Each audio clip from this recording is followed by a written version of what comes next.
بسم اللہ الرحمن الرحیم۔ السلام علیکم۔ اللہ کے محبوب صلی اللہ تعالیٰ علیہ وآلہ وسلم کا ذکر پاک محبت سے کر لیجئے۔ محمد الرسول اللہ صلی اللہ علی حبیبہ محمد و آلہ وسلم۔ زندگی کے ہر جائز کام کے آغاز اور اختتام پر اللہ کے محبوب علیہ الصلوۃ والسلام کا ذکر پاک کرنا باعث برکت اور باعث رحمت ہے۔ سیرت رسول عربی صلی اللہ تعالیٰ علیہ وآلہ وسلم قدم با قدم آج ہم اہل عرب کے سخاوت اور مہمان نوازی کے بارے میں جانیں گے۔ جزیرہ عرب کا اکثر حصہ لکودک صحراؤں اور ریگستانوں پر مشتمل تھا۔ بارش بھی بہت کم مقدار میں برستی تھی۔ معیشت کے دیگر ذرائع کا بھی فقدان تھا، اس لیے اہل عرب کی معاشی حالت اس وقت بڑی ہی خراب تھی۔ لیکن اس غربت و ناداری کے باوجود اللہ تعالیٰ نے سخاوت و فیاضی کی جو صفت ان کو مرحمت فرمائی تھی، اس کی تفصیلات پڑھ یا سن کر انسان حیرت زدہ ہو جاتا ہے۔ ان کے اشعار کا بہترین حصہ وہ ہے جن میں انہوں نے اپنی فیاضیوں کا ذکر کیا ہے، یعنی اپنی مہمان نوازیوں کا ذکر کیا۔ ان کا یہ دستور تھا کہ رات کو اونچے ٹیلوں پر آگ روشن کر دیتے تاکہ اگر رات کے وقت کسی مسافر کا وہاں سے گزر ہو تو وہ اس آگ کو دیکھ کر ان صحرا نشین بدوؤں کے خیموں تک پہنچ سکے، اور جب کوئی بھٹکا ہوا مسافر آدھی رات کے وقت ان کے ہاں پہنچ جاتا تو وہ اس کی خاطر و مدارات کی حد کر دیتے تھے۔ ایک شاعر اپنے غلام کو کہتا ہے: اوقاد فإن اللیل لیل قمر وریحا یا واقد ریح السر علی یری نارک من یمر ان جبلت ضیفا فانت حر۔ اے واقد، اونچے ٹیلے پر آگ جلاؤ کیونکہ رات بہت ٹھنڈی ہے، سرد ہوائیں چل رہی ہیں، شاید کوئی گزرنے والا تیری آگ کو دیکھ کر اگر اس آگ نے کسی مہمان کو اپنی طرف کھینچ لیا تو تو آزاد ہوگا۔ وہ نہ صرف اونچی جگہوں پر آگ جلاتے تھے بلکہ اس خیال سے کہ شاید رات کا مسافر بینائی سے محروم ہو، یعنی کوئی اندھا انسان بھی ہو سکتا ہے اور وہ آگ کو نہیں دیکھ سکے گا، اس لیے وہ خوشبودار بخور آگ پر چھڑک دیتے تھے جس کی خوشبو دور دور تک پھیل جایا کرتی تھی۔ اس سے ان کا مقصد یہ ہوتا تھا کہ اندھا مسافر اگر آگ کو دیکھنے سے قاصر ہے تو خوشبو سونگھ کر ہی وہ ان کے پاس پہنچ جائے گا۔ اس کے علاوہ وہ کتے پالا کرتے تھے۔ اپنے ریوڑوں کی حفاظت کے علاوہ ان کتوں کے پالنے کا یہ مقصد بھی تھا کہ وہ رات کے سناٹے میں بھونکیں گے اور ان کی آواز دور دور تک پہنچے گی، اور رات کے وقت صحرا میں جو نئے مسافر ہیں ان کے خیموں تک بآسانی پہنچ جائیں گے۔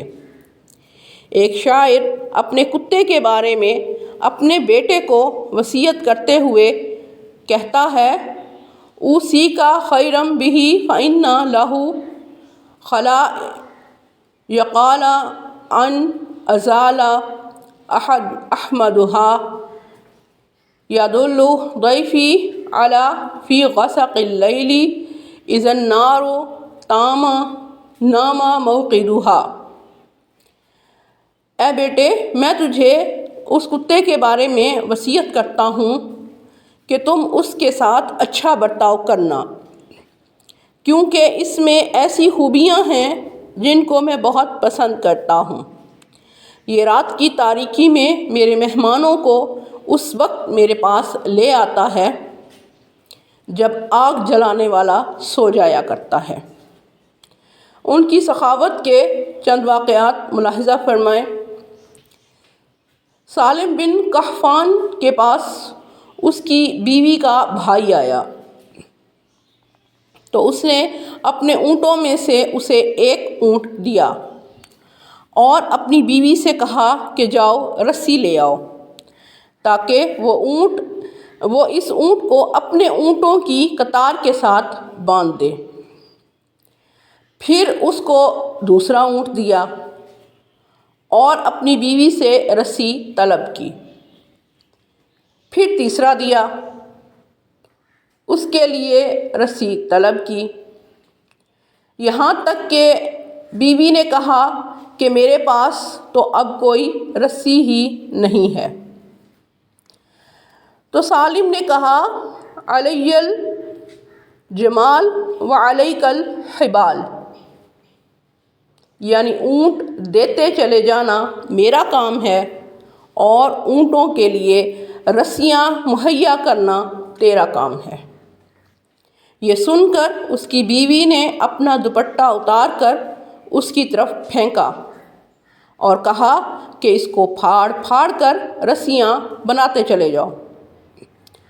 تو سالم نے فی البدیہ یہ اشعار کہے تھے: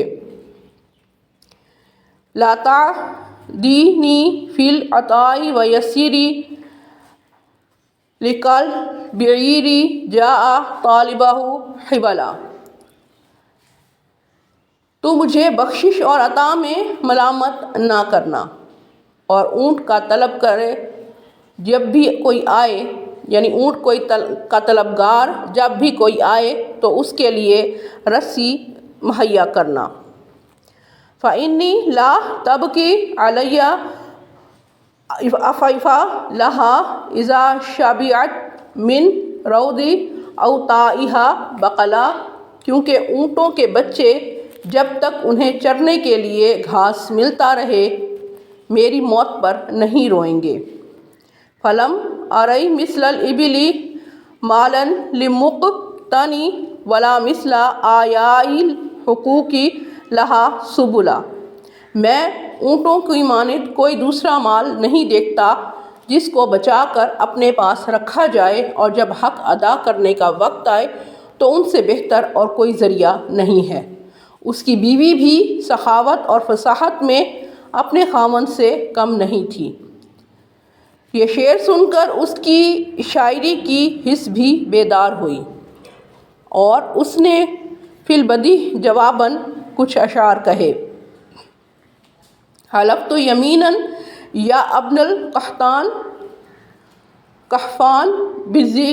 بالذی تکفل بالارزاق بالسہل الجبل، اے قحفان کے فرزند، میں اس ذات کی قسم کھاتی ہوں جس نے میدانوں اور پہاڑوں میں ہر چیز کے رزق رسانی کا ذمہ لیا ہوا ہے۔ تزال حبال محصدات اعدها لها مامتا منها علی خف جمل، جب تک اونٹ اپنے پاؤں پر چلتے رہیں گے میں رسیاں بٹ کر تیار کرتی رہوں گی۔ فعاتی ولا تبخل لمن جاء طالبا وعندی لها خطہ وقد نحد العلل، کہ تم دیتے چلے جاؤ جو مانگنے کے لیے آئے، اس کے سامنے بخل کا مظاہرہ نہ کرو، میرے پاس ان اونٹوں کے لیے رسیاں موجود پاؤ گے اور ساری علتیں دور ہو جائیں گی۔ سیرت رسول عربی صلی اللہ تعالیٰ علیہ وآلہ وسلم قدم بہ قدم جاری ہے۔ محمد الرسول اللہ صلی اللہ علی حبیبہ محمد و آلہ وسلم۔